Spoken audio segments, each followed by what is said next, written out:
When I came to apply for the job, one of the questions was, what are you going to do for us? And second question was, how you deal with people? I answered my first. What I'm going to do, I'm going to provide training, because we all need training. I'm still training myself in new ergonomics ways and safety awareness. Still training myself. And I got 21 years on the business, but I still want to learn. So that's what I want you guys, to give you my experience, my knowledge, different way of thinking. I'm not saying that your way of thinking is wrong, but sometimes we think this way. I want you to think 360 degrees. Be awareness. Now, when you walk into a job, you start looking for everything. Like, I'm talking to you and I know who's on the phone or who's not paying attention or who's doing something. I found somebody over there on the phone. And that's what I want to teach you, to be aware of everything. What's going on? I'm the kind of guys that go to Costco and start cleaning stuff, picking stuff, calling the manager, hey, there's a spill on I-24. Well, who's this guy? I don't think Costco likes me too much here. But that's the guy I am. I care. I care for the people. I get attached. I just got a couple of people coming to me with questions. And there another gentleman came in and gave the solutions. And I go, oh my God, communications are working now. So all you have to do is communicate. This gentleman, he knows the hazard. He went and checked out the hazard about water, and oh my God, I'm facing that every single day. Let me talk to Julio. Let me ask you the question. Now, there's a communication between me and him, and I'm going to get to his work area and check why they need to be safe. Get some tools, maybe get on the program of matching funds, and get them tools. And there's something that he said that was very important. He didn't say, I am. No, we are working. What that tells you? He's working on a team. He's concerned about his co-workers, everybody that works on this stuff. That's the culture, safety culture you want to get, you want to run. It's not I, it's we. We all together can change so many things. We can be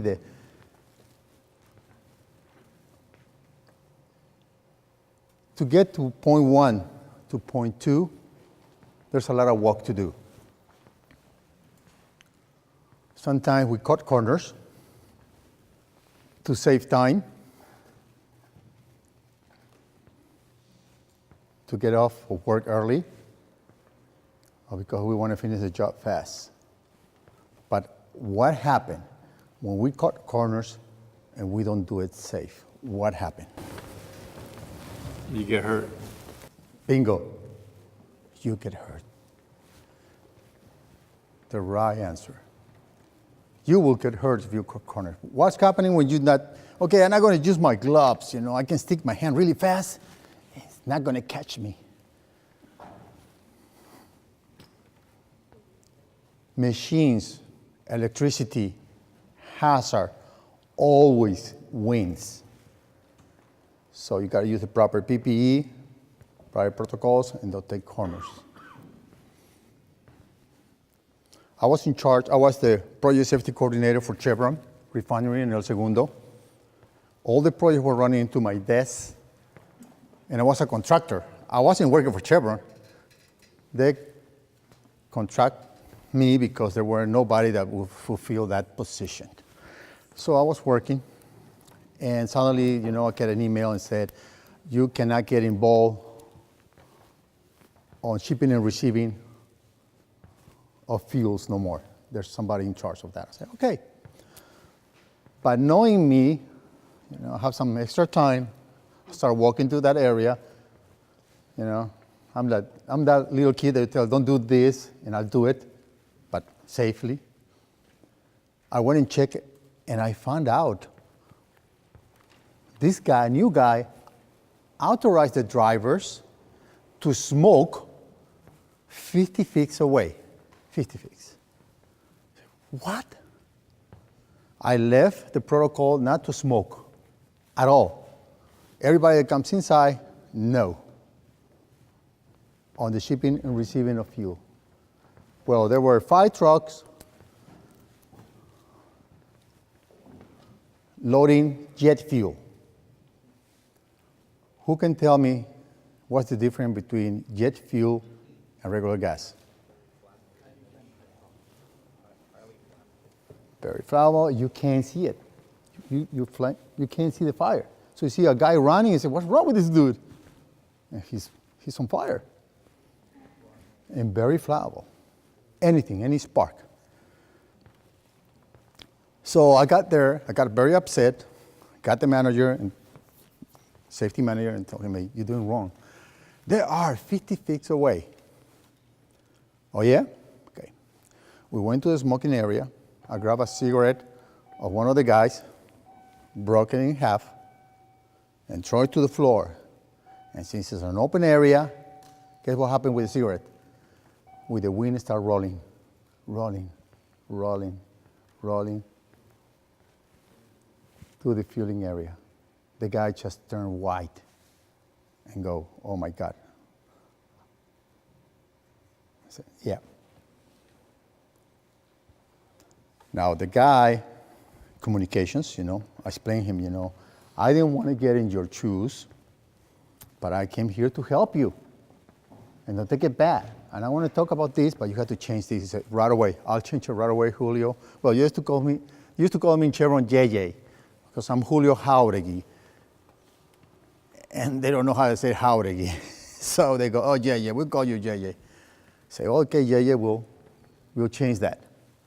Guess what? A week later, the #1 plant manager told me, Julio, you're back to shipping and receiving. I guess this guy has so shocked that, oh my God, I could explode. If those 5 trucks get on fire, that's right, will be almost 100 people dead. Because in a refinery, in a big refinery like that, it's like 1,000 people to 2,000 when it's a shutdown. So, one more time, we're going back to the think before we do anything. If we see something, we got to think. Take that second, so go, okay, what can go wrong? Always, what can go wrong? I don't know how to work on this machine. What can go wrong? What can go wrong? Human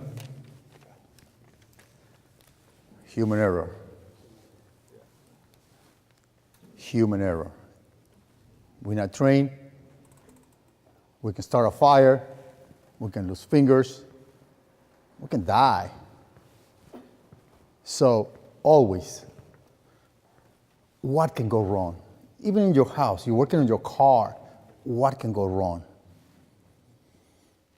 You're driving a bus, and there you start hearing a noise every time you step on the brakes, and you can't recognize the noise.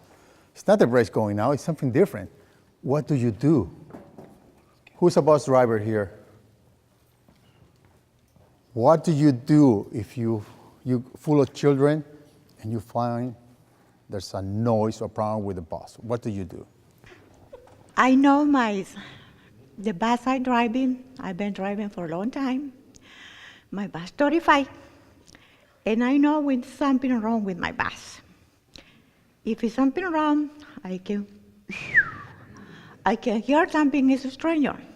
I will slow down, pull over, and say, base, base, base. I had a problem. And then, Lou, thank you, always answer and hear me. Okay? Thank you, that was good. Thank you very much.